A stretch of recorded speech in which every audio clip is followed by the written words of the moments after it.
Hello everyone, welcome to Anushruti Art Zone. ನೀವೆಲ್ಲ ಶೇಂಗಾ ಚಟ್ನಿ ಅಥವಾ ಚಟ್ನಿ ಪುಡಿ ಮಾಡೋದಕ್ಕೆ ಇದೇ ರೀತಿ ಶೇಂಗಾ ಹುರಿದಿರ್ತೀರಿ ಅಲ್ವಾ? ಹುರಿದಿರೋ ಶೇಂಗಾ ಸಿಪ್ಪೆ ತೆಗೆಯೋದು ತುಂಬ ಹೊತ್ತಾಗುತ್ತಾ? ಈ ರೀತಿ ಕೈಯಿಂದ ಬಿಡಿಸ್ಕೊಳ್ತಾ ಹೋದರೆ ತುಂಬ ಹೊತ್ತಾಗುತ್ತೆ. ಅದೇ ನಾನು ತೋರಿಸೋ ಐಡಿಯಾ ನೀವು ಫಾಲೋ ಮಾಡಿದರೆ ಇದರ ಸಿಪ್ಪೆ ತೆಗೆಯೋದು ಬೇಗನೆ ಆಗೋಗುತ್ತೆ.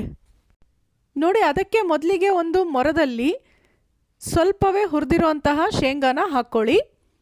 ಮೊರ ದೊಡ್ಡದಿದ್ರೆ ಇನ್ನೊಂದು ಸ್ವಲ್ಪ ಜಾಸ್ತಿ ಹಾಕಬಹುದು. ಈಗ ಒಂದು ಮಸಿಯೋ ಗುಂಡು ಅಂತ ಇರುತ್ತಲ್ವಾ, ಚಟ್ನಿ ಎಲ್ಲ ಮಾಡೋಕ್ಕೆ ಉಪಯೋಗಿಸ್ತೀವಿ ಅಥವಾ ಬೇಳೆನ ಮಸಿಯೋದಕ್ಕೆ, ಅದನ್ನು ತಗೊಂಡು ನೋಡಿ ಶೇಂಗಾದ ಮೇಲೆ ಈ ಥರ ಮೆತ್ತಗೆ ಒತ್ತುತ್ತಾ ಹೋಗಿ. ಹೀಗೆ ಮಾಡೋದ್ರಿಂದ ಶೇಂಗಾದ ಸಿಪ್ಪೆ ಬೇಗನೆ ಬಿಟ್ಕೊಳ್ಳುತ್ತೆ. 1-2 ನಿಮಿಷ ಮೊರದಲ್ಲಿರುವಂತಹ ಎಲ್ಲ ಶೇಂಗಾಗಳ ಮೇಲೂ ಇದೇ ರೀತಿ ಮಾಡಿ. ನೋಡಿ, ಈಗ ನಿಮಗೆ ಗೊತ್ತಾಗ್ತಾ ಇದೆ ಶೇಂಗಾ ಹಾಗೂ ಶೇಂಗಾ ಸಿಪ್ಪೆ ಎರಡೂ ಎಷ್ಟು ಚೆನ್ನಾಗಿ ಸಪ್ರೇಟ್ ಆಗಿದೆ. ಈಗ ಮೊರನ ಈ ರೀತಿ ಚಪ್ಪರಿಸ್ಕೊಂಡು ಬಿಟ್ಟರೆ ಆಯಿತು, ಸಿಪ್ಪೆ ಒಂದು ಕಡೆಗೆ ಬಂದುಬಿಡುತ್ತೆ.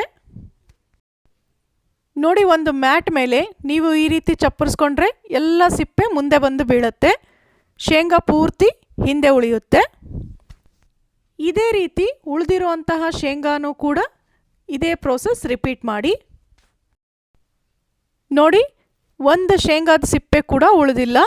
ಈಗ ಇದನ್ನು ಚಟ್ನಿ ಪುಡಿ ಮಾಡೋದಕ್ಕೆ ರೆಡಿ ಆಯಿತು.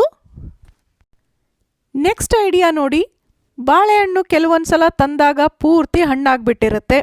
ಇದನ್ನು ಈ ರೀತಿ ಇಟ್ಟರೆ ಕೆಳಭಾಗ ಕಪ್ಪಾಗುತ್ತೆ, ಉಲ್ಟಾ ಮಾಡಿ ಇಟ್ಟರೆ ಆ ಕಡೆ ಸೈಡ್ ಕಪ್ಪಾಗುತ್ತೆ. ಬಾಳೆಹಣ್ಣಿಗೆ ಏನೂ ತಾಗದೇ ಇರೋ ಹಾಗೆ ಹೇಗೆ ಇಡೋದು? ಅದಕ್ಕೂ ಒಂದು ಐಡಿಯಾ ಇದೆ ನೋಡಿ. ಈ ತರಹ ಶೆಲ್ಫಿಗೆ ಒಂದು ದಾರ ಕಟ್ಕೊಳ್ಳಿ. ಬಾಳೆಹಣ್ಣಿನ ಭಾರ ತಡೆಯುವಷ್ಟು ಗಟ್ಟಿ ದಾರ ಇರಬೇಕು. ಈಗ ಈ ದಾರದೊಳಗೆ ನೋಡಿ, ಇಲ್ಲಿ ತೋರಿಸ್ತಾ ಇದ್ದೀನಲ್ವಾ, ಈ ರೀತಿ ಬಾಳೆಹಣ್ಣನ್ನು ಸೇರಿಸಿ ನಂತರ ಆ ದಾರಾನ ಮೇಲ್ಗಡೆ ಹುಕ್ಕಿಗೆ ಮತ್ತೆ ಪೋಣಿಸ್ಬಿಡಿ. ನೋಡಿ, ಹೀಗೆ ಇಡೋದ್ರಿಂದ ಬಾಳೆಹಣ್ಣಿಗೆ ಏನೂ ತಾಗೋದಿಲ್ಲ, ಹಾಗಾಗಿ ಎಷ್ಟು ಹಣ್ಣಾಗಿದ್ರೂ ಬೇಗನೆ ಹಾಳಾಗೋದಿಲ್ಲ. ನಿಮಗೆ ಬೇಕಂದಾಗ 1-2 ಈ ತರಹ ತಕ್ಕೊಂಡ್ಬಿಟ್ರೆ ಆಯಿತು, ಉಳಿದಿದ್ದು ಅಲ್ಲೇ ಇರುತ್ತೆ. ನೆಕ್ಸ್ಟ್ ಐಡಿಯಾ ನೋಡಿ, ಈ ತರಹ ಮಸಾಲೆ ಪುಡಿಗಳನ್ನು ಪ್ಯಾಕೆಟ್ ತಂದಿರ್ತೀವಲ್ವ, ಸ್ವಲ್ಪ ಉಪಯೋಗಿಸಿದ ನಂತರ ಉಳಿದಿದ್ದನ್ನು ಈ ರೀತಿ ಫೋಲ್ಡ್ ಮಾಡಿ ಕ್ಲಿಪ್ ಹಾಕಿ ಇಡ್ತೀವಿ.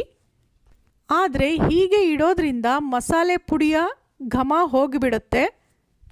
ಅದಕ್ಕೇನು ಮಾಡಬೇಕು ಗೊತ್ತಾ? ಒಂದು ಗಾಜಿನ ಬಾಟಲ್ ತಗೊಳ್ಳಿ, ಆದಷ್ಟು ಗಾಜಿಂದಾದರೆ ಒಳ್ಳೆಯದು. ಅದರಲ್ಲಿ ಮಸಾಲೆ ಪುಡಿನ ಪೂರ್ತಿಯಾಗಿ ಹಾಕ್ಕೊಂಡ್ಬಿಡಿ. ಹೀಗೆ ಏರ್ ಟೈಟ್ ಬಾಟಲ್ನಲ್ಲಿ ಇಡೋದ್ರಿಂದ ಮಸಾಲೆಯ ಘಮ ತುಂಬ ದಿನಗಳವರೆಗೂ ಚೆನ್ನಾಗಿರುತ್ತೆ. ಈ ತರಹ ಒಂದು ಬಾಟಲ್ನಲ್ಲಿ ಪುಲಾವ್ ಪುಡಿ, ಒಂದು ಬಾಟಲ್ನಲ್ಲಿ ಬಿಸಿಬೇಳೆ ಬಾತ್ ಪುಡಿ ಹಾಕಿದಾಗ ಯಾವ ಪುಡಿ ಯಾವ ಬಾಟಲಲ್ಲಿದೆ ಅಂತ ಕನ್ಫ್ಯೂಸ್ ಆಗಬಹುದು ಅಲ್ವಾ? ಪ್ಯಾಕೆಟ್ ಮೇಲಿನ ಹೆಸರಿರುತ್ತಲ್ವಾ, ಅದನ್ನು ಕಟ್ ಮಾಡಿ ತೆಗೆದುಕೊಳ್ಳಿ. ನೋಡಿ, ಇಲ್ಲಿ ಕರೆಕ್ಟಾಗಿ ಪುಲಾವ್ ಮಸಾಲ ಅಂತ ಬರೆದಿರೋದಷ್ಟನ್ನು ಕಟ್ ಮಾಡಿ ತೆಗೆದಿದ್ದೀನಿ. ಇದರ ಜೊತೆಗೆ ಈ ಪ್ಯಾಕೆಟ್ನ ಎಕ್ಸ್ಪೈರಿ ಡೇಟನ್ನು ಕೂಡ ತಗೋಬೇಕು. ಯಾಕೆಂದರೆ ಎಕ್ಸ್ಪೈರಿ ಡೇಟ್ ಆಗಿರೋ ಪದಾರ್ಥಗಳನ್ನು ಉಪಯೋಗಿಸೋದು ಆರೋಗ್ಯಕ್ಕೆ ಒಳ್ಳೆಯದಲ್ಲ. ಸೊ ಈ ಡೇಟ್ ಎಲ್ಲಿವರೆಗೂ ಇದೆನೋ ಅಷ್ಟರ ಒಳಗೆ ನೀವು ಈ ಪುಡಿಗಳನ್ನು ಖಾಲಿ ಮಾಡ್ಕೋಬಹುದು. ಈಗ ಕಟ್ ಮಾಡಿಕೊಂಡಿರುವಂತಹ ಈ ಪೀಸನ್ನು ಟ್ರಾನ್ಸ್ಪರೆಂಟ್ ಟೇಪ್ನಿಂದ ಬಾಟಲ್ ಮೇಲೆ ಅಂಟಿಸ್ಬಿಡಿ. ನೋಡಿ, ಈಗ ಯಾವ ಬಾಟಲ್ನಲ್ಲಿ ಯಾವ ಮಸಾಲೆ ಇದೆ ಅಂತ ಬೇಗನೆ ಗೊತ್ತಾಗುತ್ತೆ. ಇದೇ ತರಹ ನೀವು ಸಾಂಬಾರ್ ಪೌಡರ್, ರಸಂ ಪೌಡರ್ ಎಲ್ಲವನ್ನೂ ಲೇಬಲ್ ಮಾಡಿ ಇಟ್ಕೋಬಹುದು. ಈ ಎಲ್ಲ ಐಡಿಯಾಗಳು ನಿಮಗೆ ಇಷ್ಟ ಆಯಿತು ಅನ್ಕೋತೀನಿ. ಹಾಗಿದ್ರೆ ಮರೀದೆ ಲೈಕ್ ಮಾಡಿ. ನೀವಿನ್ನೂ ನಮ್ಮ ಚಾನಲ್ನ ಸಬ್ಸ್ಕ್ರೈಬ್ ಮಾಡಿರಲಿಲ್ಲ ಅಂದರೆ ಪ್ಲೀಸ್ ಈಗಲೇ ಸಬ್ಸ್ಕ್ರೈಬ್ ಮಾಡಿ, ಸಪೋರ್ಟ್ ಮಾಡಿ. ಮತ್ತೆ ಸಿಗೋಣ ಇನ್ನೊಂದು ಇಂಟ್ರೆಸ್ಟಿಂಗ್ ವಿಡಿಯೋ ಜೊತೆ. Thanks for watching.